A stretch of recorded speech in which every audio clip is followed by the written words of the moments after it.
Bismillahirrahmanirrahim. Esselamu aleyküm ve rahmetullahi teala ve berekatuhu.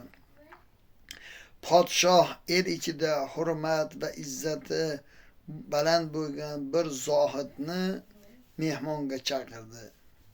Mehmon ziyofatidan, mehmondorchilik podshoning ziyofatidan qaytgan zohid uyiga kelgach o'g'liga tez dasturxon tayyorlagin, ochman dedi. O'g'li aytdiki, ey adajon, siz hozir shohning ziyofatidan keldingiz, nima u yerda ovqatlanmadingizmi dedi. Shunda zohid aytdiki, ey o'g'lim, odamlar meni parhezkor, yaxshi inson deb maqtashliklari uchun men u yerdan hech narsa yemadim va och qaytdim dedi. Shom namozini ham uzoq o'qidimki, odamlar meni taqvodorligimni, mana shu amallarimni ko'rib ixloslari baland bo'lsin degan maqsadda qildim degan ekan.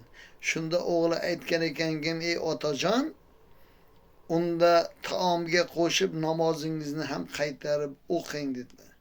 Ya'ni farzandini aytgan so'zidan shu ma'no tushunamizki, siz riyo uchun, odamlar ko'rsin uchun, odamlar maqtasin uchun taom yemagansiz.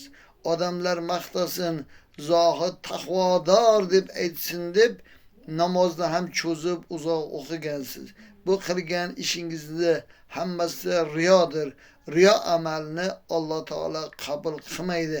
Har bir qiladigan ishni xolis Alloh uchun dildan qilishlik kerakligini biz anglab tushunib yetishligimiz kerak.